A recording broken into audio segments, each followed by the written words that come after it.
Hey everybody, Thomas here again with another DIY video.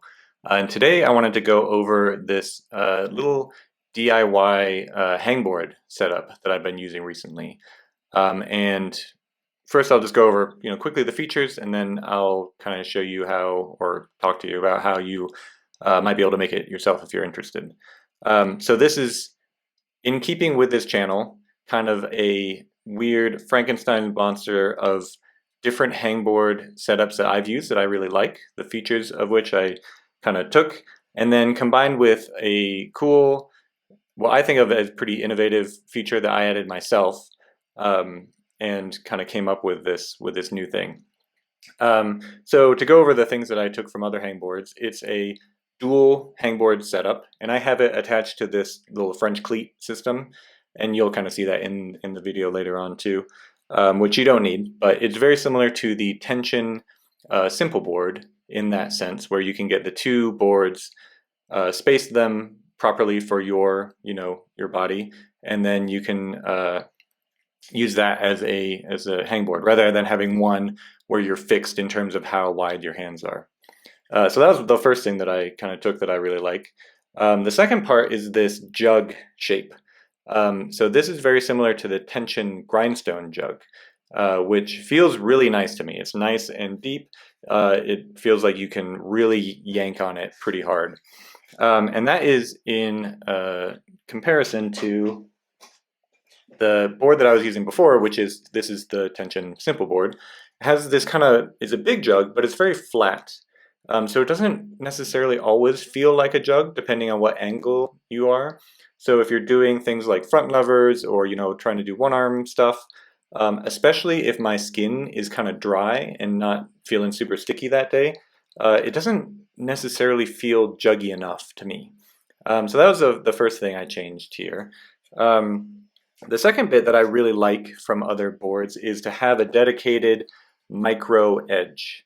So this one that I added was a 6 mil edge, which I think is kind of the perfect size of hard enough, like certainly hard enough, but also not necessarily super painful, and it's consistent enough where you can you can always hang it. It's not one of those where some days it feels totally impossible and some days it feels fine depending on your skin and the conditions and everything. So anyway, I feel like this is really helpful for any kind of micro edge training. And then the final thing, the thing that um, I think I came up with myself, which I'm pretty proud of, is this variable edge system. So you can see the main edge here is a 27.5 millimeter edge. I know that sounds kind of weird, but there's a reason for that. And what you do is you use that in combination with these shims to make it whatever edge you want. And the shims are attached with these magnets on the back, which line up to these to the screws here. So if I take, for instance, my most common one would be I have this 7.5 millimeter shim, and I can add this in here, and now suddenly I have a 20 millimeter edge. And I have little markings on the side just to make sure I'm not crazy or bad with my math when I'm actually using the hangboard. But that is a way to take this single edge and make it basically whatever size you want. So with the combination of the 7.5 millimeter, 5 and 10 millimeter shims, you can go from, well, the 27.5 down to 20, and then you have the range of 22.5 all the way down to a very difficult feeling 10 millimeter edge to work with. So that was the big thing. The other thing that I changed from other hangboards, which I have been liking a lot more lately, is the use of plywood as a material. I feel like it is very easy to work with, nice and stable, really strong. You don't have to worry about grain direction or anything like that. But also it has the benefits of wood, where it is it absorbs some sweat, so it's not, again, super like condition dependent. It's nice on your skin, but the plies add just enough texture that it feels a little bit better than just the plain wood hangboards. I find with these that Sometimes it comes down to, this is super specific, but it comes down to like how good one of the pads on my pinky is feeling, as to whether or not the hold feels, hangable. I was finding when I was doing like one arm training on the 20 mil edge, there were some days it felt like cake, nothing. There was no problem. I felt really sticky. But then some days when just that one pad felt kind of slick, or my skin was a little bit wet, it just felt impossible. And it was just really nasty for training, for motivation, because some days you're just like, well, I just can't even hang this thing. What am I doing here? But also just for consistency, just being able to hang on the edge properly, consistently each time was a big deal for me. So again, I really like the plywood stuff. That really helps out. And then the other thing, which you can see I did here too, was use this French cleat system, which is not new. A lot of people like it, but especially for these individual little boards, it's really nice to be able to change the width. Sometimes if you're doing, you might want to do really wide pull-ups or something, and you can just make that a little bit easier. That's obviously not necessary for this build, but it was just one other thing I wanted to add on. So let me go through a little bit more in depth on the features, and then I'll talk about how you might be able to build it. Okay, so here's a little bit more in action shot.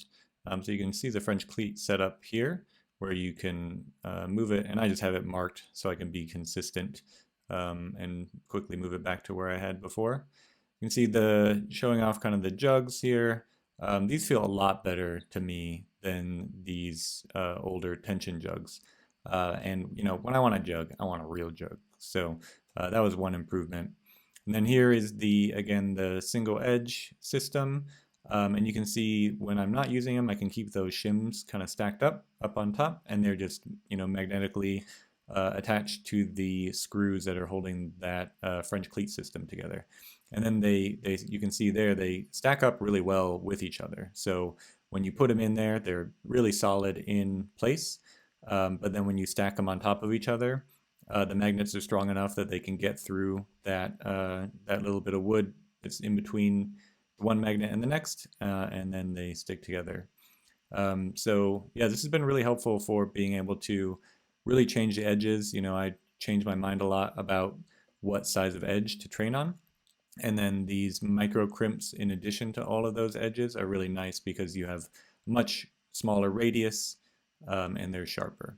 And then here's the old 20 mil edge, which I'm just showing is a bit more condition dependent than the new one. I finally got a metric ruler just to make my life easier and stop the conversion hell. And I noticed, as you can see here, that this 20 millimeter edge on the tension simple board is actually more like 18 mils, which kind of makes sense as to why this edge in particular felt difficult to me. And then here's by comparison, my quote 20 millimeter edge, which is still off a little bit. It might be like 19 or 19 and a half or something, but is much closer to 20 mils. Okay, so now we can go over the kind of build plan and how you can actually make this yourself. So it's not terribly difficult, especially the design portion is pretty easy to remember. So it's essentially 3 layers of 3/4 inch Baltic birch, high quality plywood. So this is cabinet grade plywood.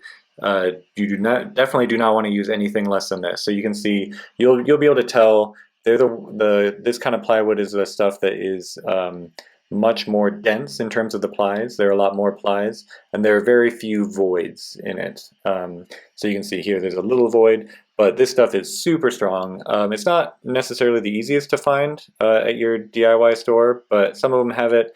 You can always go find an actual high quality lumber store, and they'll have it. But then the design wise, the design aspect of it, it's essentially broken up into 1-inch sections. This bottom part is supposed to be about 1 inch. I had to work around some holes. This was essentially just a bunch of scrap wood I had, so that's why it's a bit less than 1 inch here. But it's still, much to my surprise, extremely strong, even at this kind of 3/4 inch thickness. So it's essentially 1 inch lip, 1 inch gap, an inch lip, an inch gap, and then an inch for the jug part. So that makes it pretty easy to lay out, pretty simple. And then I used my table saw with my dado blades. So those are the blades where you can cut a very wide groove and be very precise. So that's the way I did it. You can do it with a few different things. You could do, a router. If you have a router, if you want to do it by hand, I suppose you could, cut. Essentially, you would glue up the entire thing, all three full blocks of plywood, and then you could, either use your router or, like I did, the table saw, or cut, the actual outlines, the side bit, and then use either. I guess you could, again, use a router. You could try to use a chisel. That may be rough on the plywood, but you could also get creative and pre-cut the bits rather than have a big block and make grooves. You could try to pre-cut the edges and glue it together after the fact. Might not be quite as strong, but I don't know. It would probably be fine. And then in terms of the radius and stuff, this was a huge thing that I wanted to get right. And I actually got a bunch of router bits and I made a bunch of test edges to hang on. And the thing that wound up working for me was a 5/16 inch router bit. I'll have to throw the metric conversion in the description. But that was the perfect combination of comfort. Before I was using a 1/4 inch bit, and it felt, not sharp is the wrong word, but it would put a lot of pressure like right on a joint. So you could definitely feel it if you're doing like a heavy hang or a one-arm hang or something. But 5/16 was round enough that it was comfortable for those heavy hangs, but not too round where when you got down to like 15, 12 and a half, even 10 mils, it still felt hangable. It wasn't just ridiculous. So that was the perfect radius for me. And then up here on the 6 mil micro edge, I just cut the groove, and then I just used some sandpaper to get it to the right, what felt like the right radius. I didn't bother trying to do that precisely.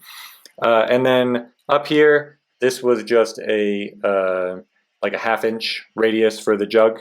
And so, once you have everything cut, I just smooth that out. But again, that one's not nearly as important. You can just play that by ear. And then for the shims, this one you could do, again, in a few different ways. What I did, which is a bit janky, was I used part of the scrap wood and cut it on the table saw vertically. So against the fence, I could have a little bit more control to make the width, the thickness of that shim exactly right. And then I could cut those. So essentially, they weren't all the way cut. The blade of the table saw only came up, a little bit more than an inch. Cut those, and then when I had, the right thickness, I could put it flat on the table saw like you normally would, and then cut it so that you have the final shim. I'm not doing a great job of explaining that. Let me know if you have questions. But then the final thing, the cool part, was the magnetic bit. And I had some of these little magnets laying around. I just got them on Amazon. I think they were just some simple little neodymium magnets. But what you want to do is just use a bit, a drill bit to make the right size hole. And then I used this JB Weld stuff. So it's a 2-part epoxy, but it's meant for metal, and especially it's flexible enough that it works really well to adhere metal to wood, which was a big deal. And then just make sure that you have them the correct orientation so that when you have multiple of the shims, and they can snap together and they'll stay on top of one another.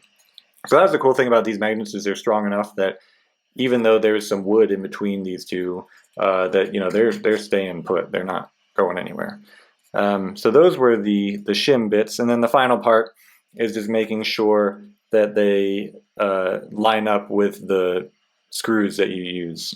So rather than putting more magnets on here, I just tested it to make sure they would be strong enough, attaching just straight to these screws, and they work fine.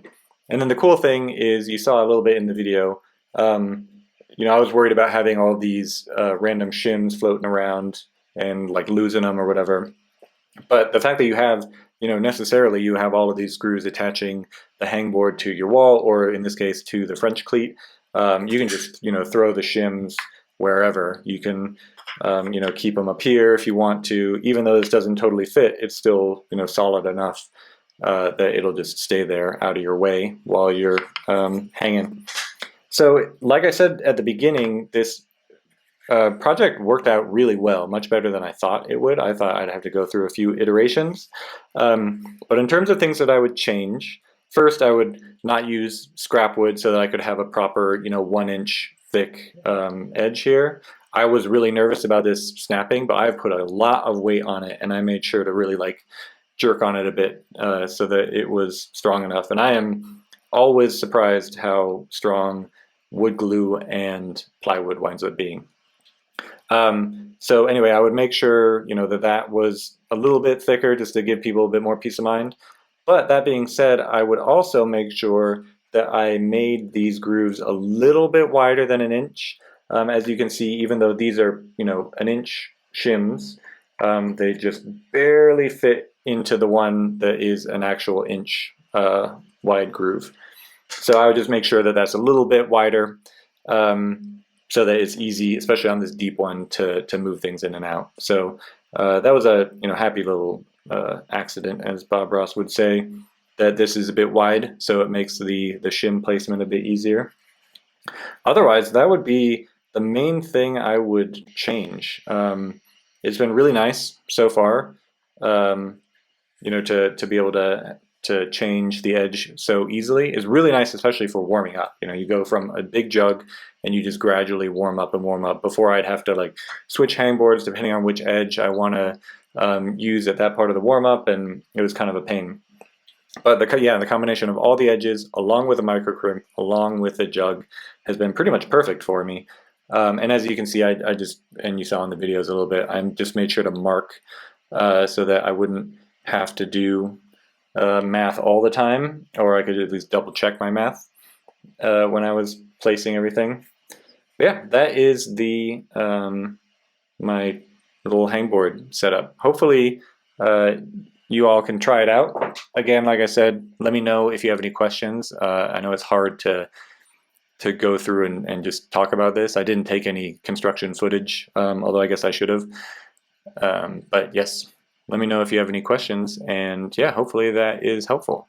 All right, see you in the next video.